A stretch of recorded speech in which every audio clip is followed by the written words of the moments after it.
In 1907, Britain and France embraced Russia. They used honey,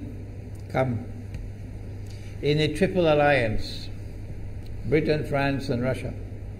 And the honey that they used to trap Russia was that if we win the war that's coming with the Ottoman Empire, you will get Constantinople, which is what Russia wants.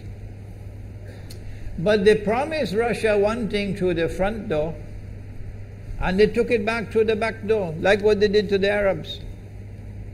These are people with PhDs in deception.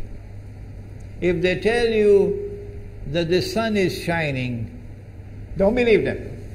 Go outside and look up in the sky, see whether the sun is shining. When the Russian army had fought in the First World War and had suffered the most losses, the brunt of the kill were Russians. And they were now winning the war. And the Ottoman Empire was collapsing. And the Russian army is only an arm's length away from Constantinople. They don't want Russia to get Constantinople. No. So what did they do? Russian Jews organized and executed the Bolshevik Revolution, which overthrew the Russian monarchy.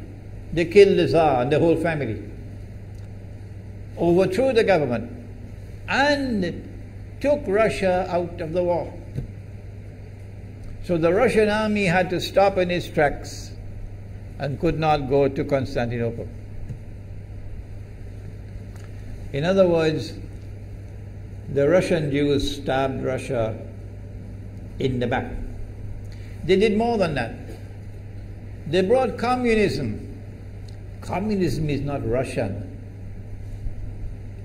These dum-dums don't understand that. Communism was created to destroy Russia.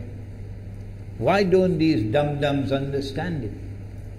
Communism is not Russian. Communism was created to destroy Russia, to destroy the Russian Orthodox Church. So they brought communism in the Soviet Union.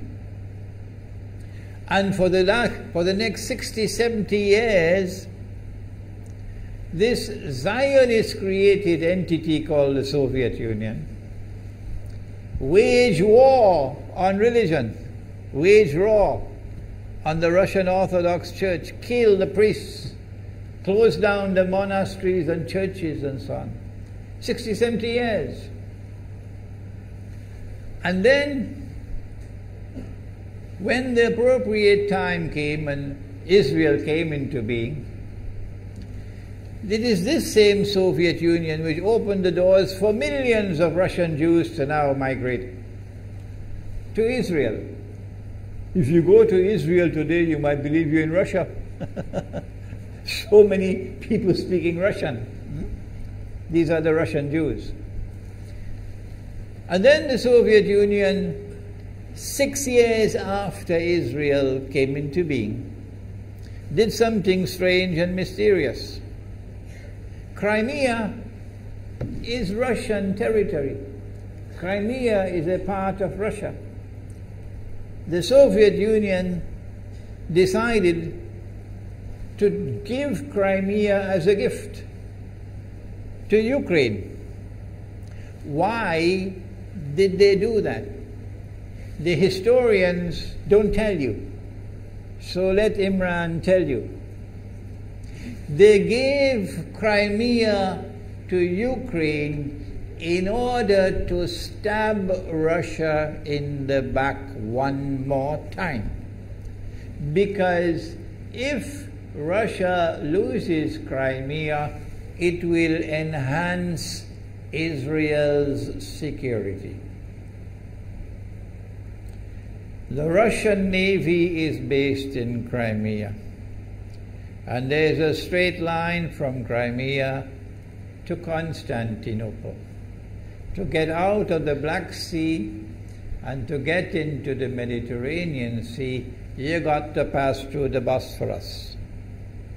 And the city of Constantinople is located right there on the Bosphorus. So they gave Crimea as a gift to Ukraine. They never bothered to consult the people of Crimea and get their consent. No. They never bothered to seek the permission of the Russian people. No. But Washington doesn't want to hear that. The foolish man who now sits in the White House of the United States, the foolish man who would like to pretend that he's a man of wisdom, he doesn't want to hear. But what are the rights of the Russian people? Were they not violated? Do they not have the right to correct Iran and recover the territory which was unjustly taken away from them on Israel's behalf? Obama doesn't want to hear that. It's inconvenient for them. But in this masjid, we will expose whether it's convenient to you or not. They did more than that. Not only did they give Crimea to Ukraine, but earlier on they gave eastern Ukraine. Eastern, part of the now eastern Ukraine was Russian. It was Russian. And the Soviet Union gave it as a gift to Ukraine. Why is it being given to Ukraine? Answer is that when the proper moment comes, the same people who brought the Soviet Union into being now have a method by which they can cause it to collapse. The method that they're using now in Venezuela, popular demonstrations, they did it in Egypt, they did it in Tunisia. They are masters of that. They did it with the Soviet Union. I used to think that the Soviet Union collapsed because of Allah's kindness. But I was wrong. No, it was the Zionists who brought down the Soviet Union because they didn't need it anymore. Like tomorrow they wouldn't need you anymore, Saudi Arabia. And they wouldn't need you anymore, Islamabad. When will you understand that? They'll just throw you to the dogs. You've served them long enough. So they brought down the Soviet Union. Why? So that Ukraine might emerge as an independent state. That's danger for Russia. They prepared the way. And now Ukraine emerges as an independent state. So the rope is around Russia's neck now. And from that day, when the Soviet Union collapsed, until yesterday, the relationship between Russia and Ukraine was always problematic.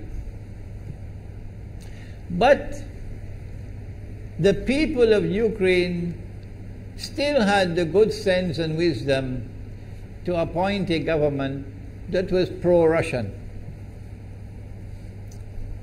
The Zionists decided it's time for us to use our, the street demonstrations.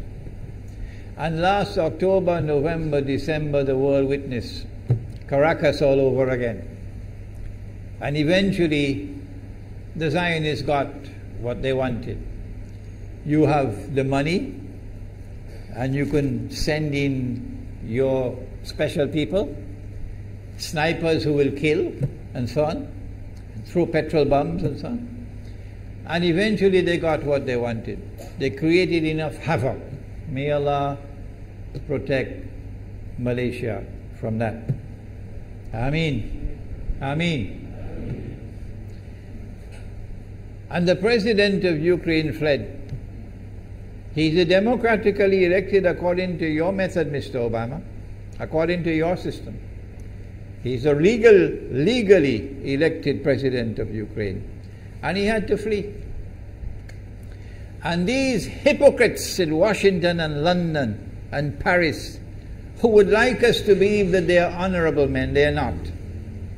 Instead of standing on the side of the legally appointed president and demanding the rule of law, they all showed their colors as hypocrites in immediately recognizing the new government in Ukraine.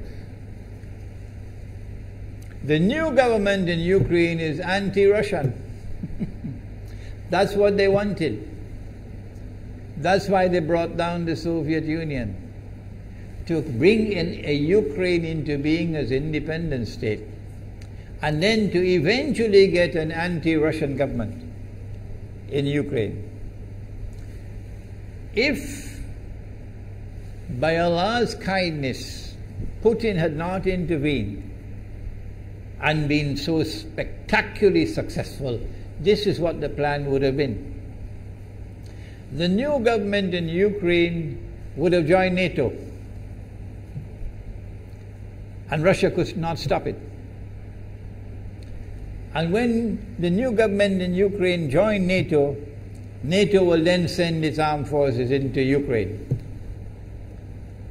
It could include nuclear weapons.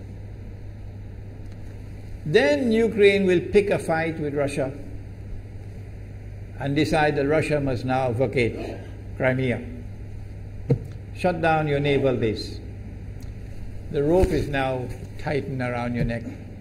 Russia has to put its tail between its legs and withdraw its fleet, Black Sea Fleet, from Crimea. Russia is no longer a naval power. Crick crack, you finish. And Israel will celebrate. That was the master plan. But Allah planned, and Allah's plan was successful.